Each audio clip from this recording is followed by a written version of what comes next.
Assalamualaikum warahmatullahi wabarakatuh. Hamdan wa syukran lillah, amma ba'd.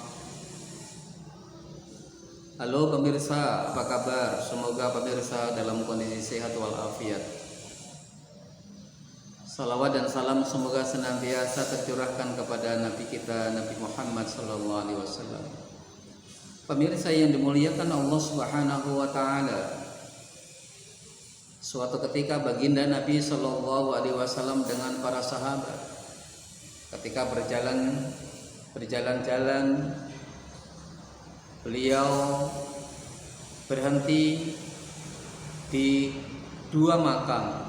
Kemudian beliau berdiri di antara keduanya. Beliau menyampaikan, "Wahai sahabat-sahabatku, tahukah kalian bahwa dua penghuni kubur ini sekarang sedang disiksa oleh Allah Subhanahu wa Ta'ala?" Yang pertama, penghuni kubur ini disiksa oleh Allah Subhanahu wa Ta'ala karena dia memiliki kebiasaan buruk.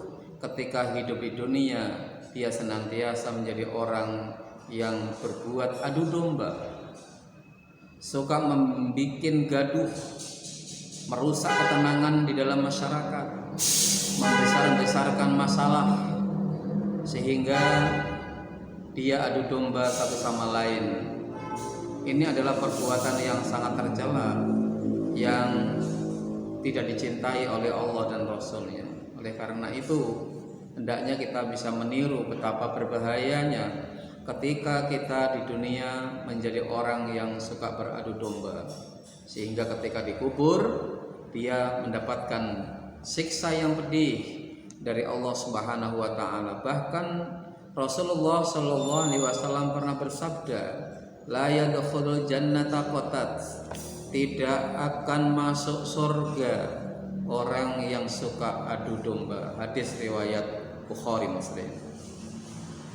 Pemirsa yang dimuliakan Allah Subhanahu wa Ta'ala, yang kedua pemirsa, penghuni kubur ini disiksa oleh Allah Subhanahu wa Ta'ala karena akibat ketika hidup di dunia dia jarang sekali cebok atau membersihkan setelah buang air kecil.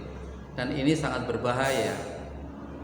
Ketika seseorang buang air kecil tidak cebok atau bahkan buang air kecilnya dengan berdiri dan lain sebagainya, ini akan menyebabkan percikan-percikan air kencing itu akan bisa mengenai tubuh atau pakaiannya. Apalagi ketika dia tidak cebok, ini bisa menyebabkan pakaiannya terkena najis, dan itu akan berakibat ketika dia sholat menggunakan pakaian itu, maka dia tidak sah sholatnya. Ini perlu diperhatikan, dan kebanyakan pelaku-pelaku semacam ini adalah laki-laki atau mungkin sebagian besar adalah para remaja. Ini silakan diperhatikan baik-baik.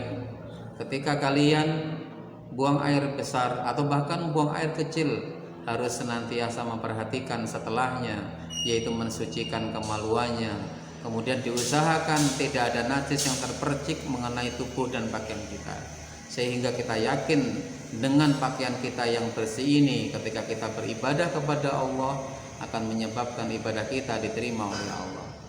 Kisah Rasulullah dengan para sahabat ini menjadi perhatian bagi kita. Dua perbuatan tercela ini kita jauhkan dari kehidupan kita. Yang pertama, jangan kita menjadi seorang namimah yang suka mengadu domba, menjilat sana menjilat sini hanya untuk mencari keuntungan pribadi. Yang kedua, janganlah kita menjadi orang yang jorok setelah kita buang air kecil, tidak pernah memperhatikan bagaimana cara mensucikannya atau membersihkannya. Mudah-mudahan bermanfaat bagi kita semuanya, bagi pemirsa di rumah, apa yang kami sampaikan. Billahi taufiq wal hidayah. Assalamualaikum warahmatullahi wabarakatuh.